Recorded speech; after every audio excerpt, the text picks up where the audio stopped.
Welcome to Conversation with Haych, and we have two amazing people, two amazing people that I've been listening to since I was yay high. Let me give you a little background on the Christian R&B duo who have popular songs like Trust Off the New, Faith and Favor. They got that new, then they got Get Down, and they got Need to Know. Need to know. Gotta know. They got all of that. They are also producers and songwriters who have worked with an elite list of artists, which include Justin Bieber, Ruben Studdard, Omarion, Christina Aguilera, Music Soul Child, Kiara Sheard, Tank, Craig David, Fred Hammond, Leandra Johnson, Mary, and more.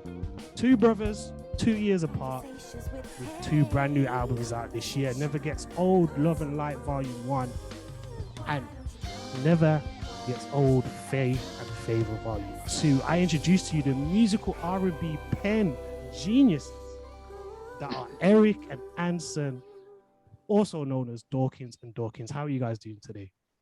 We're awesome. We're doing good. Awesome. Doing wonderful. Nah, that's amazing. So for those, we got to correct one little thing. We're only 11 months and a few weeks apart. Oh, it's only 11 months? We're only 11 months apart. Let me tell you why I thought it was 2 years. So I've read this article from 1995, I think it was. And it said one of you was 23, and the other one was 25. And they were talking about when you got discovered in college, and obviously you guys was getting back into all of that and trying to, do the R&B thing, and then Fred Hammond. We'll get onto all of that. But that's why I was like, oh, they're about 2 years apart. 11 months. Crazy. Yeah. Irish twins. So for those who don't know who you are, who is Anson and Eric Dawkins first and foremost? And then who is Dawkins and Dawkins? Well, we are preacher's kids from Davenport, Iowa. That was where we were born.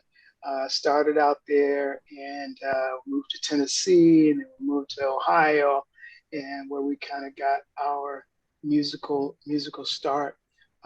We are brothers. Had as we said, 11 and a half months apart. Wow. So we're great. The other aspect of us is that we are truly Jesus followers. So that's who we are in a nutshell.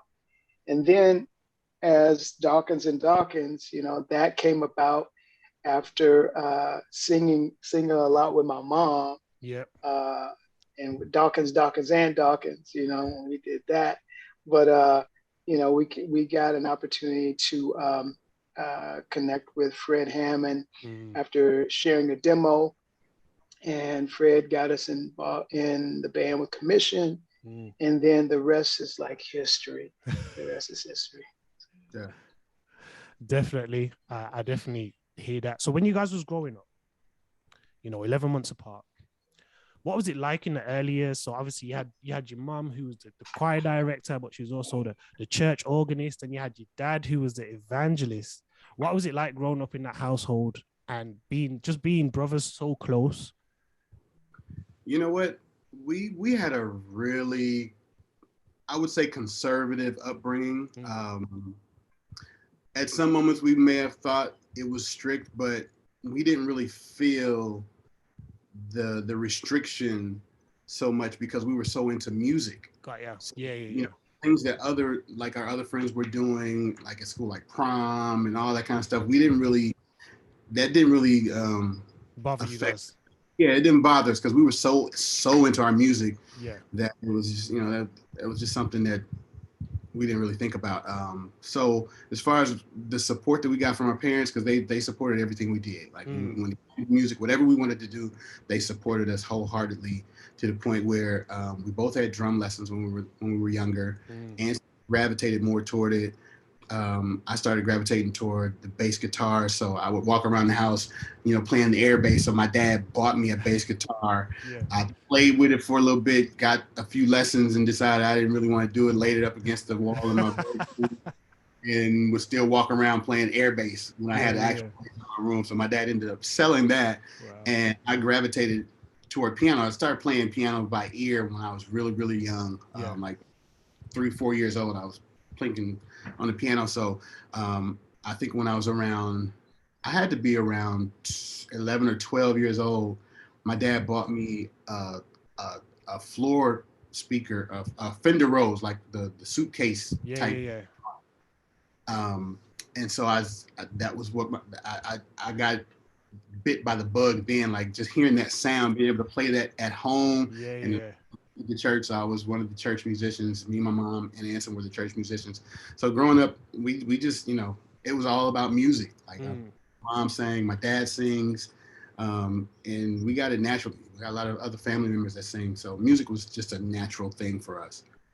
So give me one song that you two and your mother sang that you remember to this day.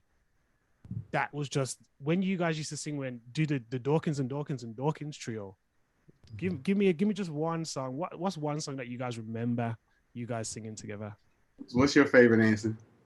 Well, the song I remember is it's so interesting that yesterday a friend sent the original recording of this song that we sang, and I was just like, oh my gosh, she was just saying this was the first hit I heard from Dawkins and Dawkins, and the song was called Shine. And that was a song we used to sing all of the time. Eric is looking like, what is that? What? Shine? You remember? Shine, gonna let it shine. Oh, we used to sing that. Shine, Lord help me to let it shine. Go let it shine. I totally forgot about that song. I forgot about that. Yeah, I'll send it to you. And Please. I was like, what? Yeah. Now I remember a song there was a group called BCNS out of Houston, Texas. Yeah. We used to sing a song that they recorded. I'm not worried about tomorrow. Yeah. What was the hook with? Tomorrow I find me broke without a dime. I'm not worried, the Lord will step right in on time. Might be friendless, left all by myself. But as long as I got a friend in the Lord, I don't need nobody. What was the name of this? Yeah, come on, man. But that was the name of the song. He has never failed me yet. Yeah, never failed me yet. Yeah, that was one that we used to tell my mom that we, as kids. Now, picture this: my mom, me and Anson were no older than like 5 and 6, 6 and 7 when we were singing with my mom, and we were harmonizing, like 3-part harmony. Like I held the top, of course, I had the high voice. Yeah, and we were literally harmonizing from like 5 and 6 from all the 5. Way. Yes. Yeah. Like yeah. It blows my mind now because, even having a 7-year-old son, like when I first started trying to teach him harmony, it didn't come to him like right. Yeah. We had that. And I don't know that my mom really taught it to us other than us just listening to music and it just being something that was constantly played. We just got it. Yeah. Like we were harmonizing with my mom at a really, really young age. Yep. 5. Yeah. 5 and 6. Yep. Absolutely. Listen, I'm not 5 and 6 anymore. But let me tell you this. Let me try and harmonize one time. Let me try and harmonize one time. I think I've got one harmony in me, and that's "Can We Talk Tevin Campbell." I know that harmony. That's the only harmony I got in me. But apart from that, it all goes out the window. No, I can't. No, I can't hear it. I'm not ready. It's the voice isn't warm. The voice isn't warm. Got it.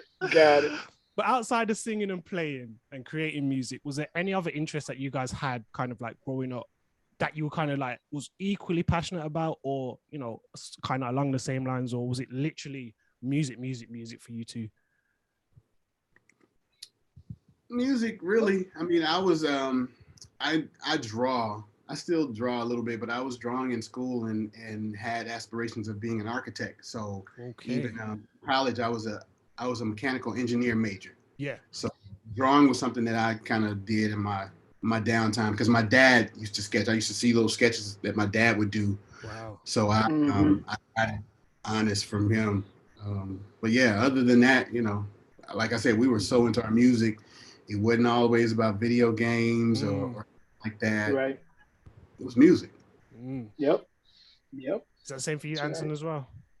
Yeah. Yeah. It was pretty much music. I didn't, when I was in school, even I was in the band. So it Right. was just like I played trumpet in the band and I played drums in the band. So, that was me, all the time. And I know Eric did some also he was in track and stuff. So, he pursued that a little bit, but not heavily. Yeah. But that was another aspect of what he was. He had some athletic ability.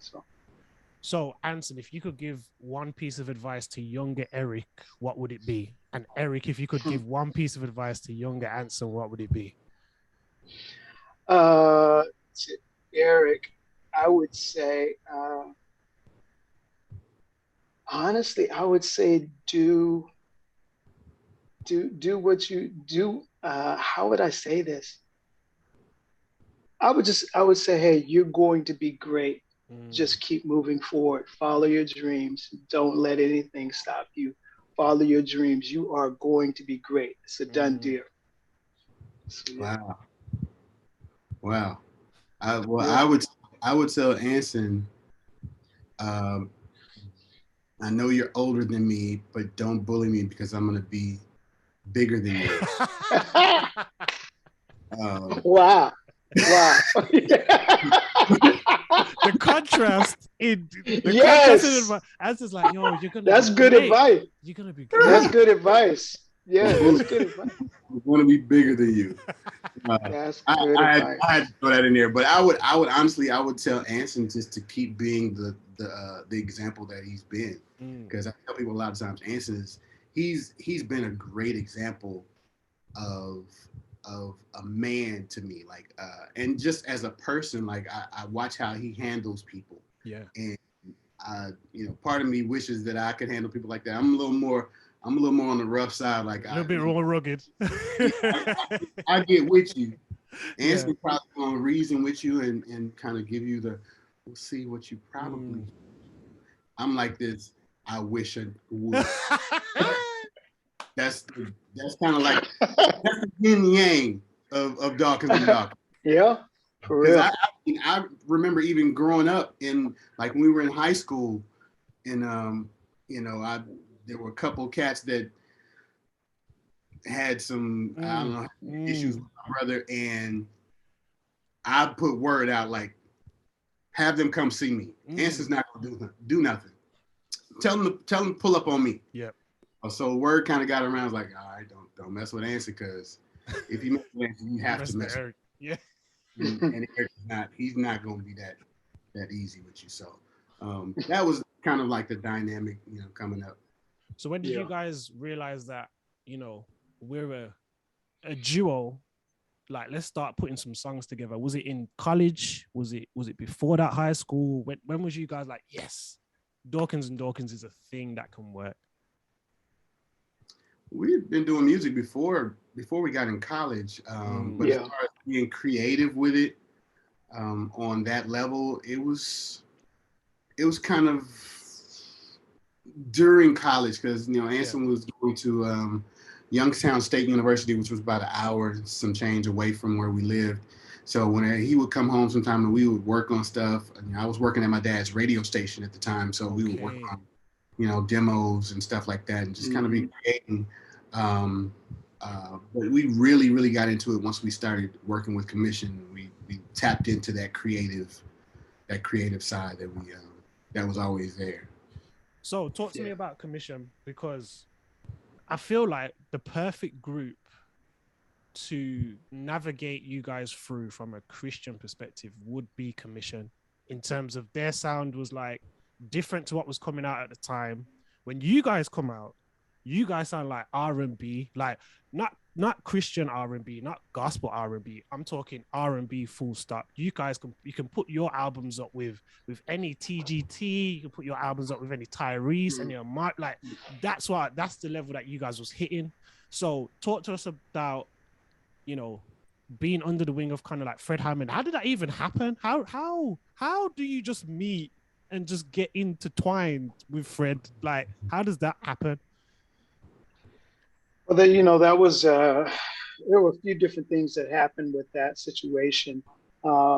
We had a few different connections to get us in with Fred. But the primary connection was a young lady we were working with to sing.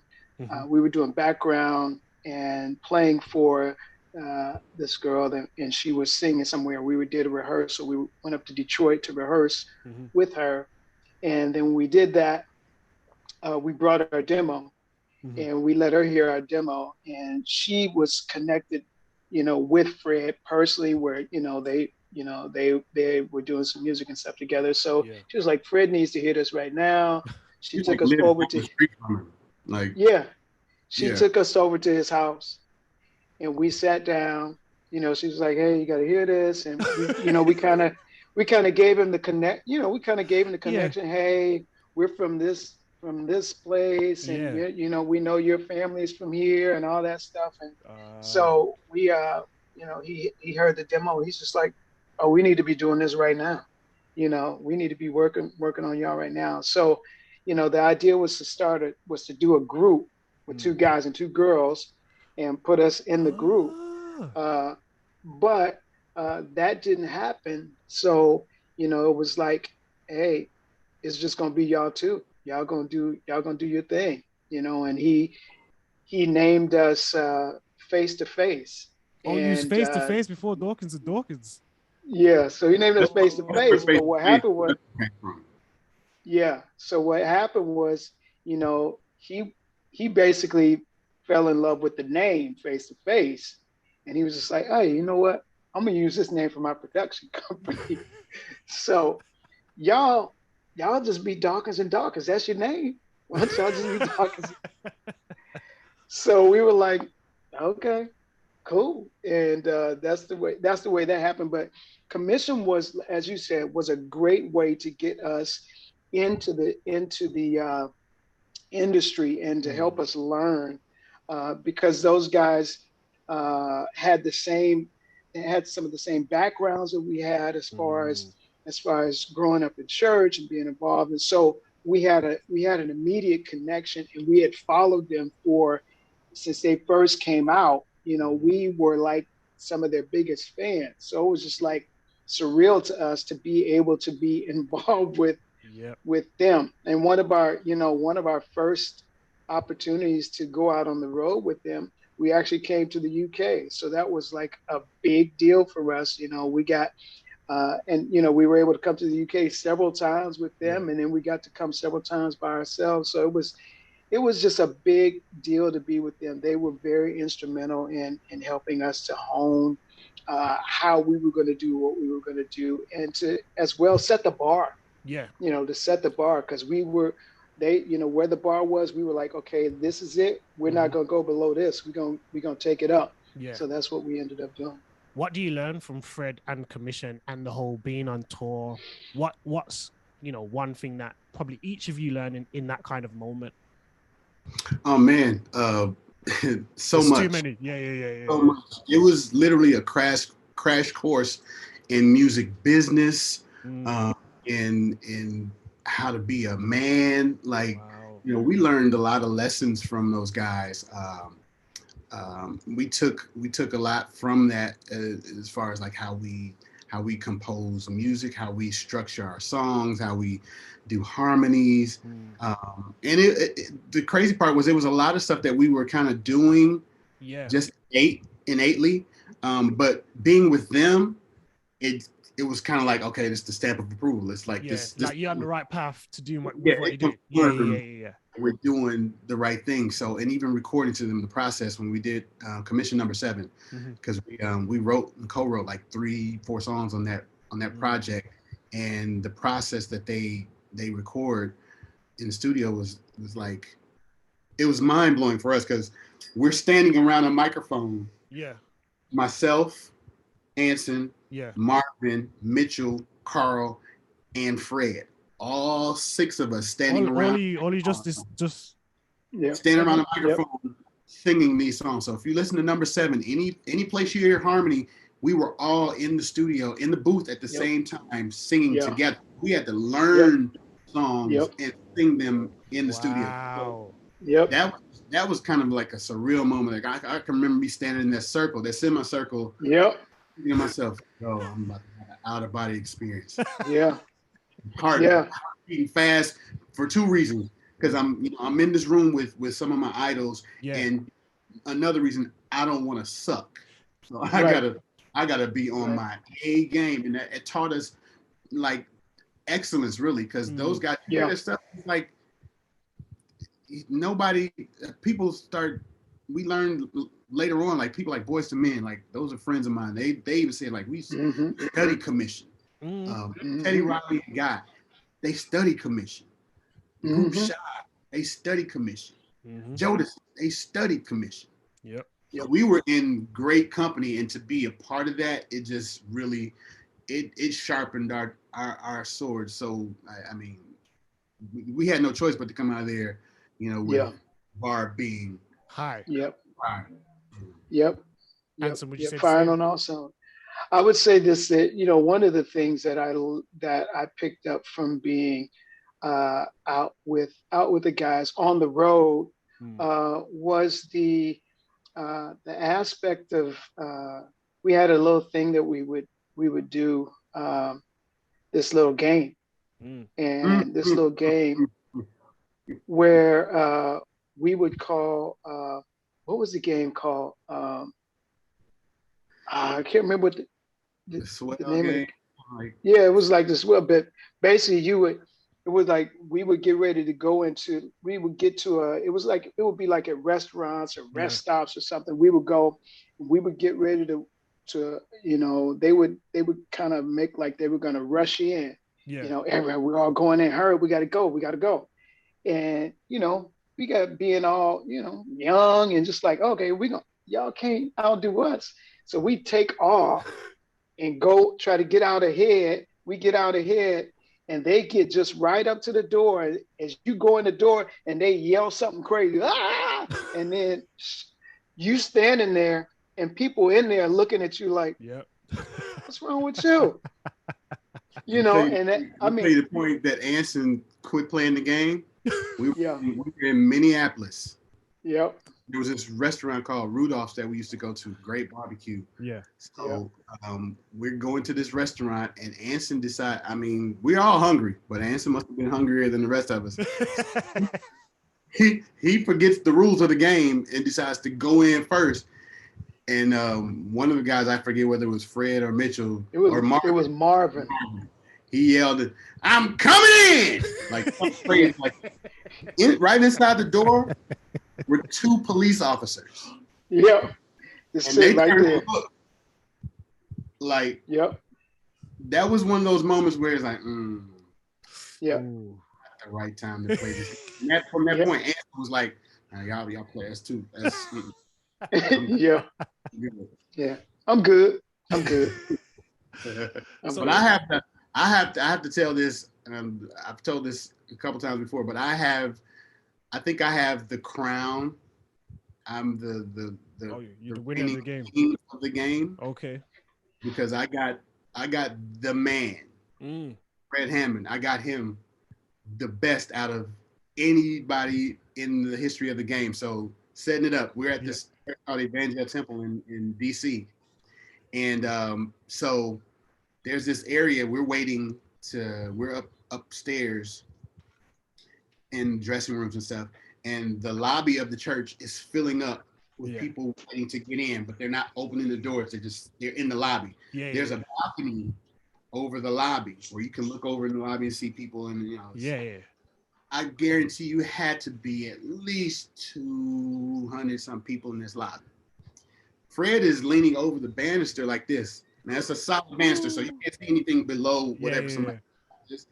So he's leaning over the banister, just kind of looking. You know, nobody's looking up because he's not saying anything. Because you want people to notice that you're up there, and the people say, "Oh, Fred!" So I'm walking down the hall, and I see this, and I'm looking for somebody. I'm looking for any of the other guys because I know this is my moment. This is about to be the most epic moment in the game's history. Yep. Nobody else was around, so I was like, I got to do it. I won't have a witness, but I got to do this. Yeah. When I tell you, I tiptoed up to him so he wouldn't hear me. Yeah. And with all my weight, I leaned on his back. I laid on his back, and in my to keep him in position.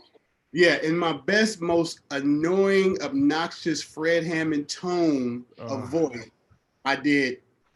And I am running back to you. And I took off running.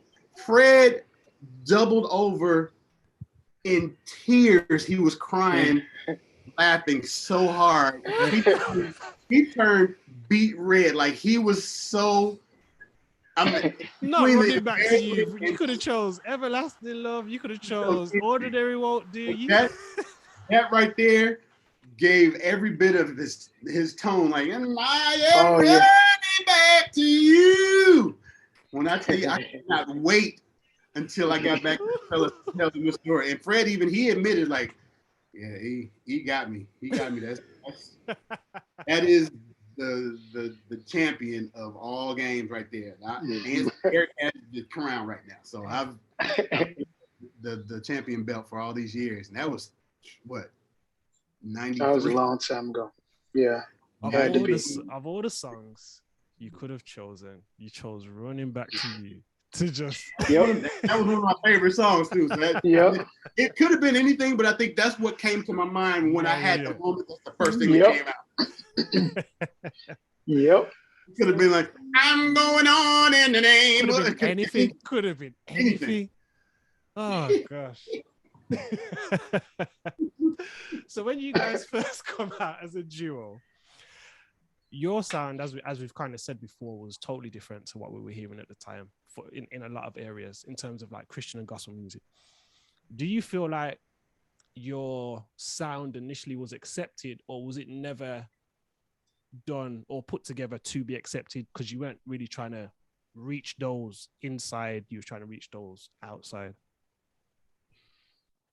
Well, you know what? I would have to say that initially we were doing music for pretty much insiders because, you know, that was our reference. That was where we felt the most comfortable. And we felt like, okay, we're going to be singing at churches and doing this kind of thing. So we wanted to be able to do that. We wanted to give something that that had the feel of things that we like to listen to, but it had the lyrics and everything of what would be okay for church. What was palatable in the church. Yeah. So, you know, and it, you know, I think it was accepted to a point. Yeah. But we were kind of pioneering and blazing the trail. So, you know, of something that was a little bit different, because it was the thing about it is because we came out right. You know, you had some of the more contemporary groups that had, you know, success. You had the Winans, you know, you had, you know, Commission that was doing their thing. You had BB and CC that were really that really did well. But we were different. We were almost like, I hate to say it because people said this, but we were more so like a Jodeci kind of, like this kind of almost like a dirtier version of and grittier version of what Commission was doing, and what, you know, what the other, you know, definitely dirty, you know, a grittier version of BB and CC, you know. But we feel like we had something that was needed. There was something something that was needed at that particular time, and we there was some pushback on it, of course, but at the same time, we were okay with that. We were okay with it. It helped us grow. It helped us figure out, okay, this is not, we're not in charge of people, how people receive it or how they respond. We're not in charge of that. Yeah. We're in charge of sharing the gift. We have the songs, we have, artistry. We are in charge of that. Keep in mind what your responsibility is and what's not your responsibility. So, we accepted, some of the stuff that came about with being trailblazers, kind of pioneering things. Yeah. And we were okay with it, and now we're here. Yeah. So it's, it's been a blessing, but we've learned and grown a lot from those experiences. And I think one of the cool things is that we were able to also, and when I say, pioneering trailblazer, we were able to kind of pave the way for some other folks that were coming behind us and make it a lot easier for them to do their things. Yeah. One of the things that I think is so amazing about you two, not just you as a gospel group, you were able to transition quite smoothly into songwriting for these amazing, especially in particular in R&B, amazing artists, some amazing songs you guys have played a massive part in. How easy was that? Because realistically, your music was already sounding like what we was hearing on the radio. But in terms of from a lyrical standpoint, because I know Eric likes to put his little one-liners in there, and he likes to, he likes to put a little, he likes to do all of that in there. I know he likes to do all of that. So how easy was that transition in terms of doing gospel as a group to then songwriting for, these stars essentially that we're hearing on the radio? It wasn't a hard. Yeah. It wasn't a hard transition at all. And I wouldn't even call it a transition as much as just a couple of lyric tweaks. Mm-hmm. You know what I'm saying? Because the thing about it is, like, some of the love songs that I write, the foundation of those love songs is from my experience with my wife, or even my love affair with God. Yep. Period. Like, and I can give you examples of songs that some of my other partners that are in the same situation, like Warren Campbell. Mm-hmm. The song he wrote for Brandy called "He Is." That is a gospel song. Listen to those lyrics. It's a gospel song. Yeah. It really comes down to what people take away from it. So there's some songs that I've written for R&B acts that, for all intents and purposes, they were gospel songs. Just, people put the whatever gender they want on it. Yeah. Once they hear it or once they sing it. But it was easy, and I gave myself a gauge or a barometer. Like, if I felt like I couldn't play it for my mom or dad without feeling a little, I'm not gonna do it. Yeah. Of course, as I've evolved and as they've evolved, and understood that the person that I am is not, I'm not out there doing nothing crazy. I'm not wild. I have a standard, I have a image as well, but there's only so far that I'm gonna go. Right. So when I write, I write from a angle of, like, will my parents be proud? Will my brother be proud? Like, will he be able to say, yeah, my brother did that, and poke his chest out, or yeah, my brother did that. I don't ever want them to be ashamed of what I've done. So that's how I approach it. So it's easy. And Warren, he gave me a great quote. He said his dad told him, never confuse or mix up your occupation with your salvation. They're two totally different.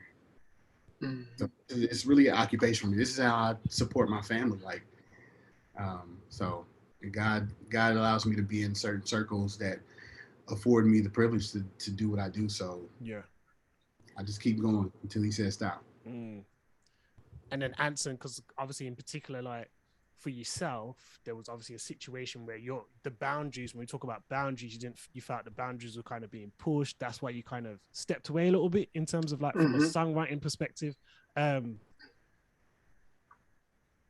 What is it that kind of says to you for yourself, Anson, I can't, that's too far? What is that boundary? Because what I see and what I notice is that some people don't have a boundary, whether they're Christian or not.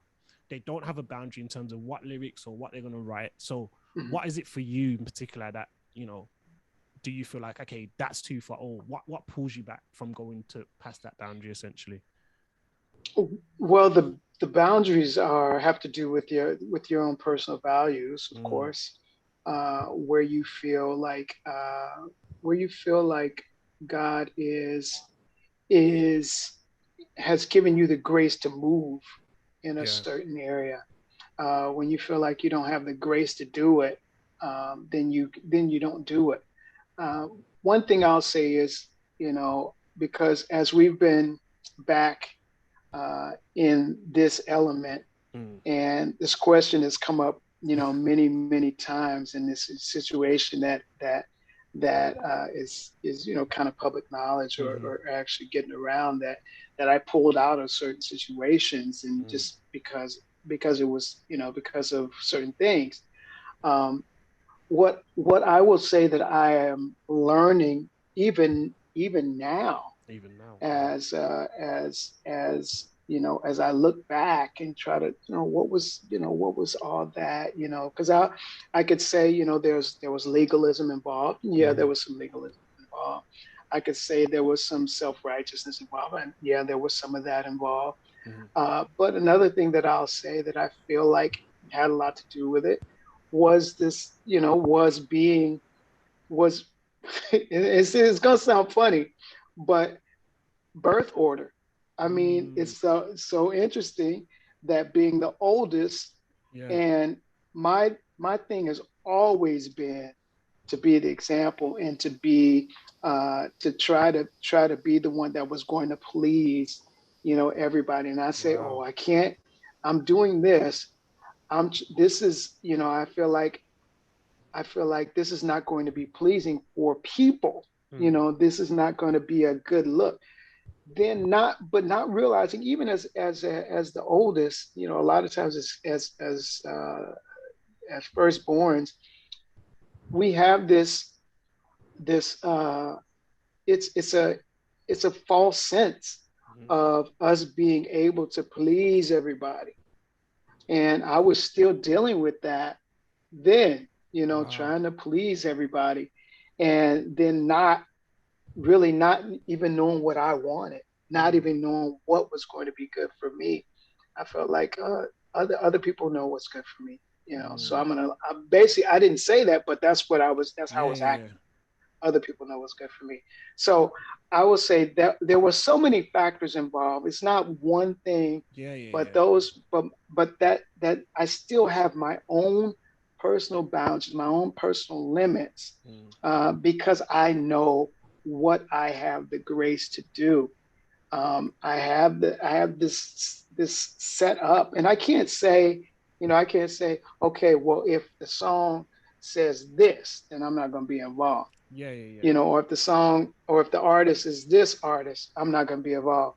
But what I will say is I have an idea of if I feel a certain way, based on what I've seen or who's involved and how the thing is flowing, I know for myself where that line of grace is. Oh, I don't have the grace to do that. And many times, I think this is probably true for Eric as well.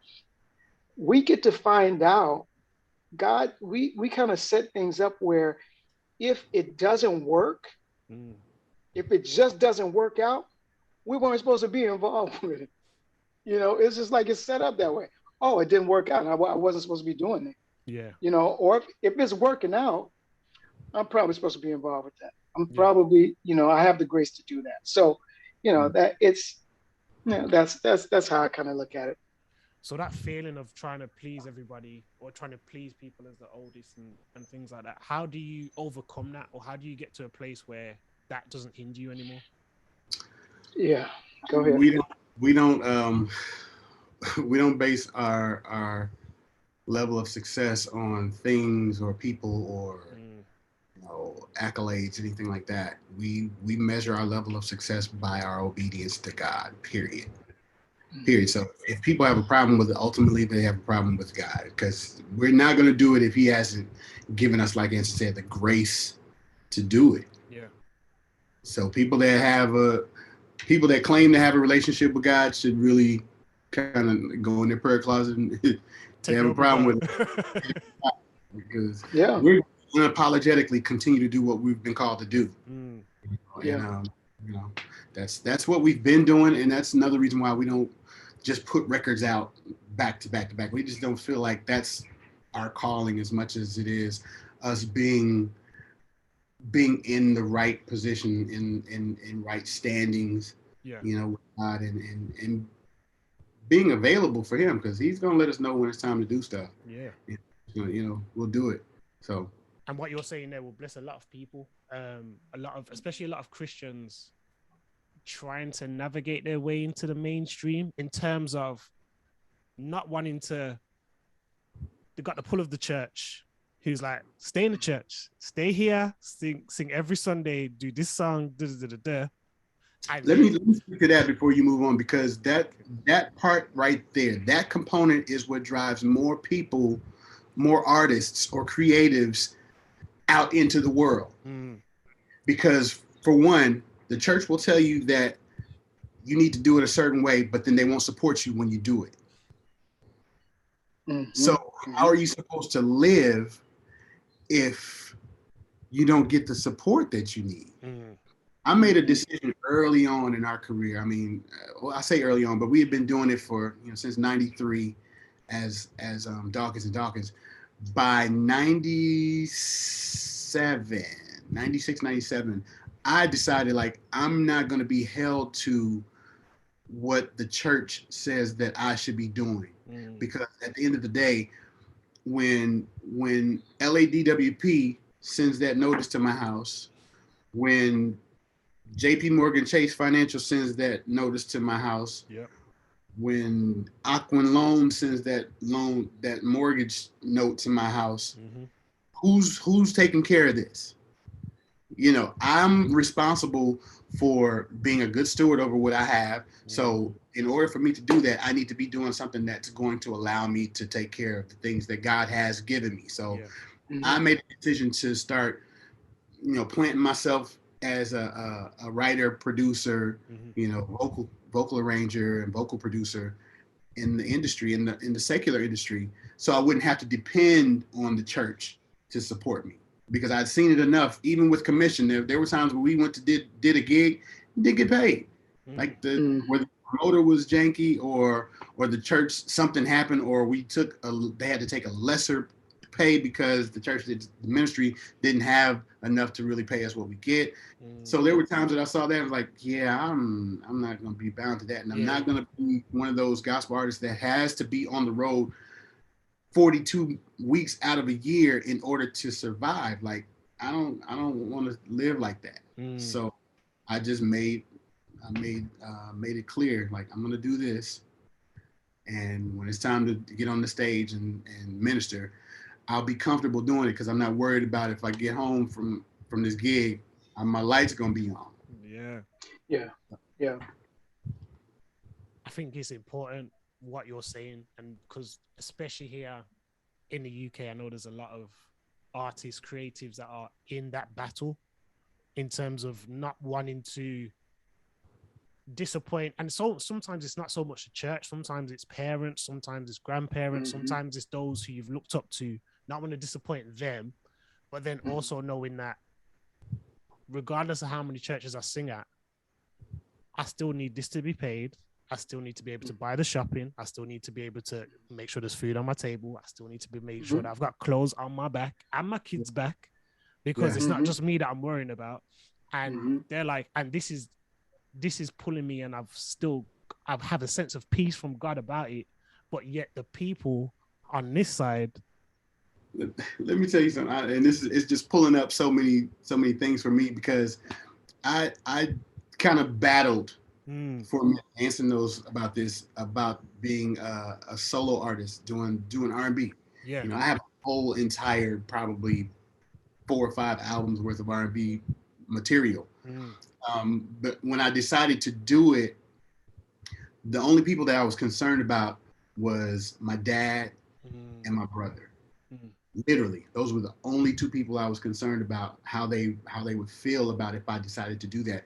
Talked to my dad, and my dad said, "Son, I mean, it's your life. You have to live your life the way you can and the way you know is right. I support you in whatever you do." My dad is one of my biggest fans of anything that secular or gospel. Period. Like he wants me to send him the material that I work on.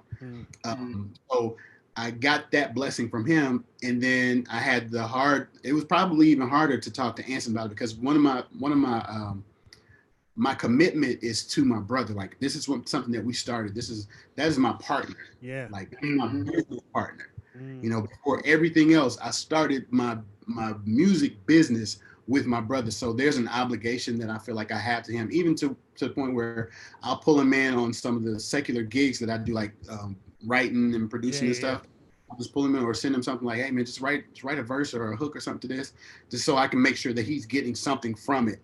But I had that conversation with him, and he kind of gave me the same thing. He's like, "Hey man, you got to do what you got to do. I support you if that's what you feel like you want to do with your career. Then I support you." I got those two supports, and I was good.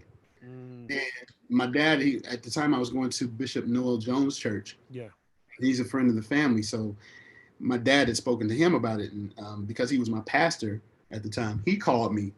He said, "Look, you have my support. I know you're not about to be out there wilding out and getting all caught up in things. And understand that there are plenty of people that go to the church. Like there's some celebrities that go to the church that don't sing gospel, but they're believers and they have a relationship with God. And it's more about your relationship with God. It's a vertical thing. It's not horizontal. So anybody to the left or right of you shouldn't have anything to say about your relationship. As long as your relationship is intact and you know that and you have a line of communication open to God, then don't worry about what people say." And that's something that I was any of your listeners like that are struggling, like the ones in the UK, don't worry about what people have to say.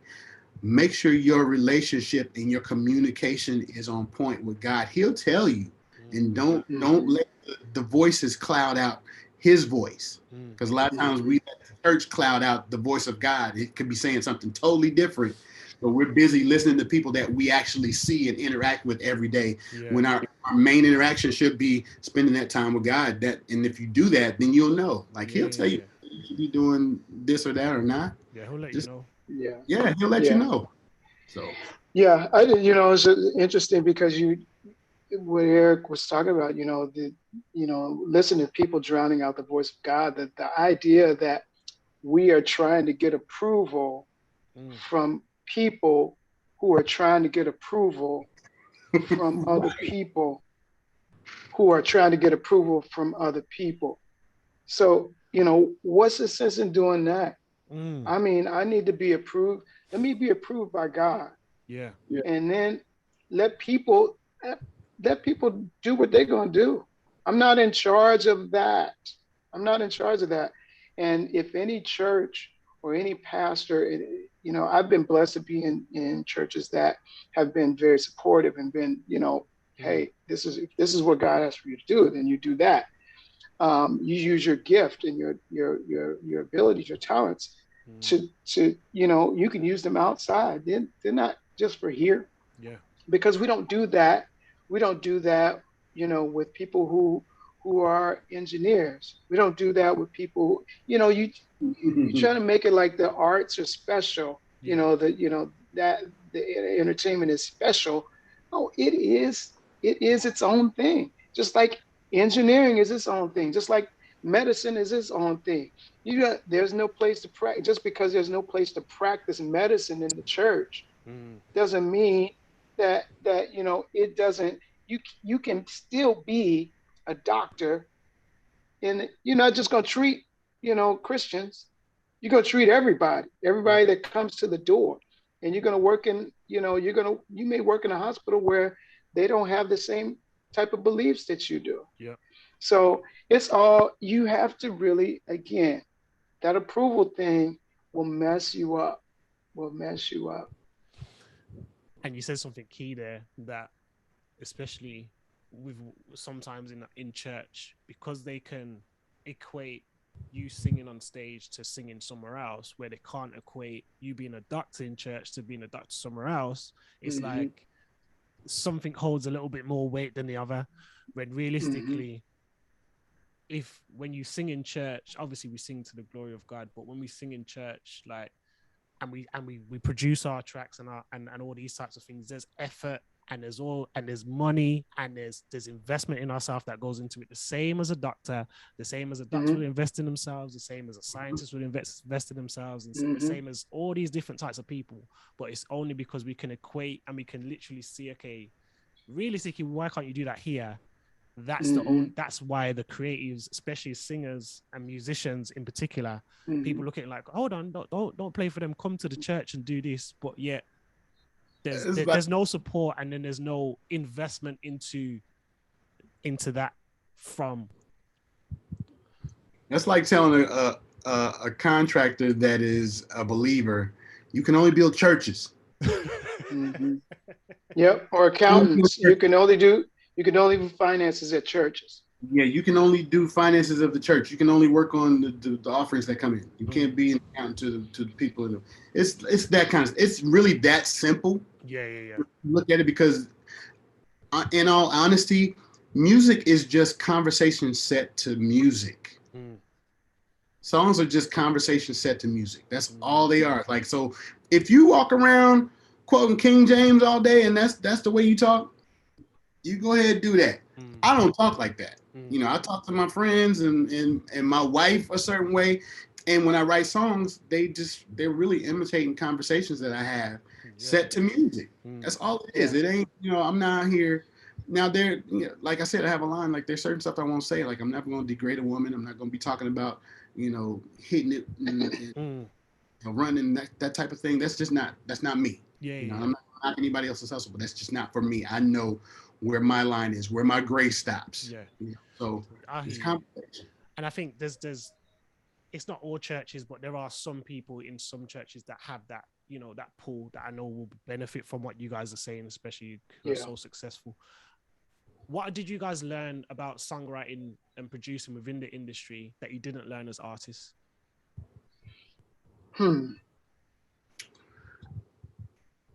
I'll say I learned to just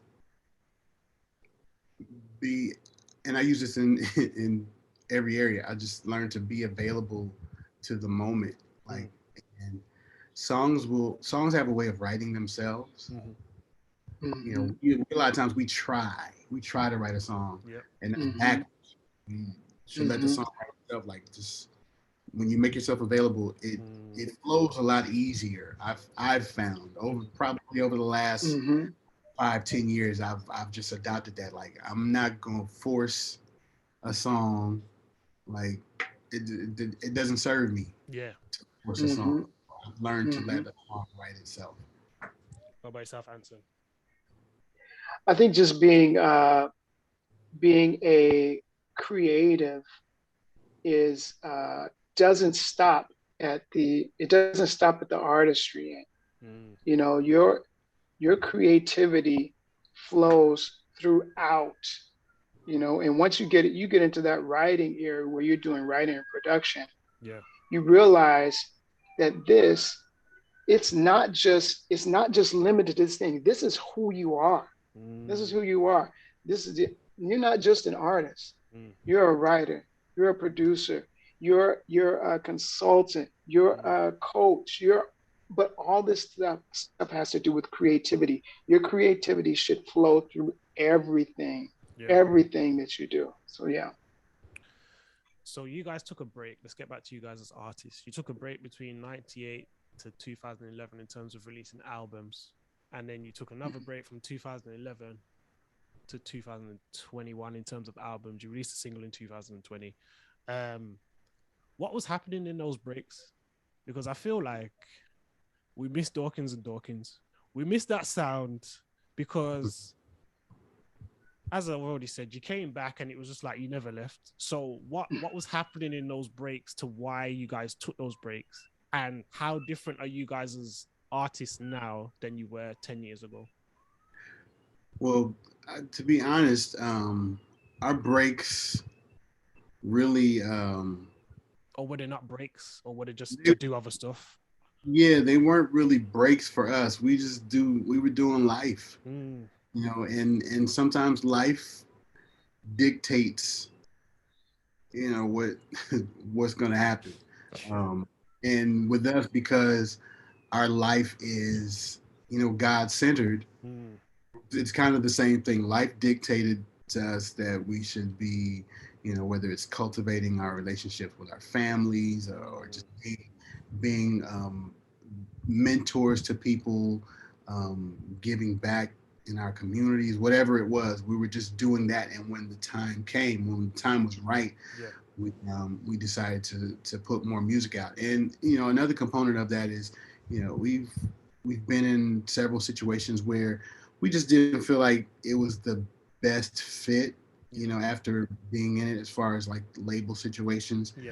And then we were fortunate to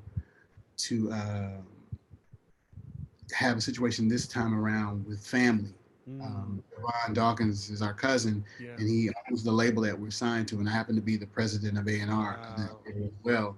So just, you know, a lot of different components to this time around were more favorable, have been the most favorable out of probably any deal that we've ever had.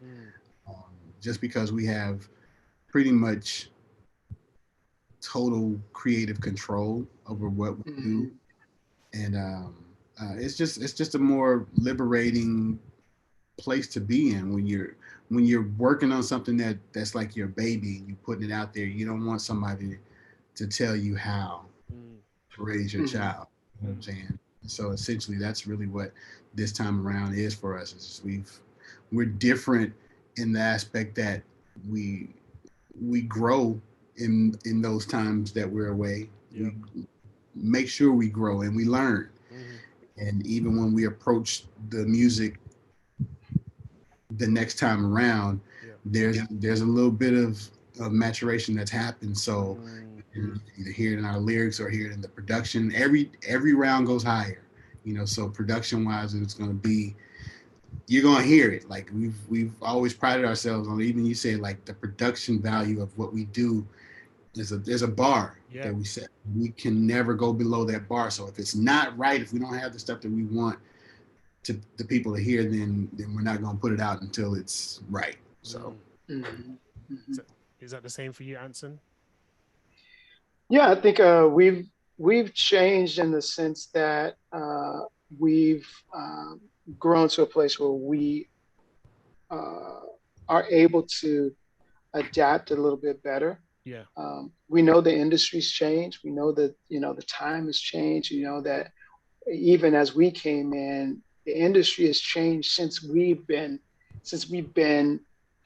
moved to this continuation, this next phase. The industry has changed over the last year. It's just things changing. So we are very open to seeing and adapting to whatever is going to happen, and not feeling like, oh, I know what we need to do, because we don't always know what we need to do. We are open to hearing, hey, who can help? Who can give us some information? We're open to get more information so we can change our mind about something. So that's where I feel about our change, the change that we've had over these years. My last two questions to you guys: how important is family to you guys with where you are now in life? Family is paramount to everything for me. Like I have studio at home because family is so important. I made sure I had a space in my house where if I just had to be creative, I don't have to leave. And, you know, my son, only reason he hasn't come in here now well, two reasons. He went to get a haircut. But when he's home, I have a light outside my studio with a sign that says, if I'm on a call, a light on and says, do not disturb. I had to put that out there because if not, they're just running it.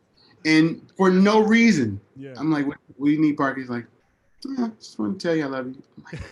I'm like, So for that reason, this space has paid for itself 50 times over. You know what I'm saying? So I love having it. I mean, sometimes it could be a little distraction if I really have some stuff I need to do. Yeah. But my wife is pretty good about, making sure that Parker understands, and she understands, like, Daddy's in a space. He needs his concentration to be a certain place. So it's not the most she'll come in here and do is bring me some food, because she knows I won't come out of here.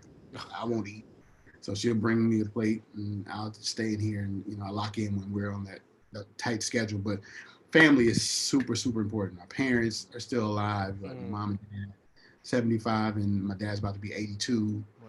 Wow. And they're still mobile, still vibrant. Like my dad still pastors. Wow. So us being connected with them is, I can't imagine not having the family that I have. Even my brother, like, we grew up like twins. So like I said, it's my business partner, it's my best friend. So family is super important. My son, my daughter, his daughters, like, we're a small family, but we're super close. Yeah. Right. Yep. That's very true. Family is super important to us. There is nothing besides our relationship with God, and our relationship with God is super imposed into the family aspect. So they all line up. My last question to you guys: with where you're at individually and as brothers in life right now, what encouragement would you give to yourselves? I would encourage myself to just continue to be available, continue to strive for excellence. There's nothing wrong with wanting to be perfect, as long as you understand that there's no such thing as perfection. But the strive is still there to do all things excellent, and understanding that I'm not for everybody, and it's okay. Right. Those are some of the main encouragements that I would give myself, and that goes back to us not really caring what people say about what we do. It's like, people that get us, and they rock. When I tell you they rock with us, hands that doesn't matter what we do, they're there, and we love them for supporting. And if somebody's supposed to get it, they'll get it when they're supposed to get it. Anson? Yeah. What encouragement would you give to yourself with where you're at in life right now? I would say, love yourself. Love yourself. There are so many opportunities to beat yourself down, to doubt yourself, to deal with the shame and guilt of all kinds of stuff that years gone by, things that you didn't accomplish, whatever. Love yourself. Love yourself. So, and that's how I continually I remind myself now, hey, dude, God has been good. You've got great people around you. Just be you. Just be you. That's amazing. That is amazing. Thank you guys. Appreciate your time. Appreciate you guys coming on. I know you've blessed some people, a lot of people that are gonna watch this. And to you guys watching at home, thank you for tuning in. This is Dawkins and Dawkins, This is Trust Yes. You see, I can't even hit the note. You hear the vocals ain't really warm, but it's they're getting there. They're getting there though. Nah, they're still not warm after an hour of talking. They're still not warm, but thank you, Dawkins and Dawkins. We appreciate you, and we've got more content for you coming very, very soon.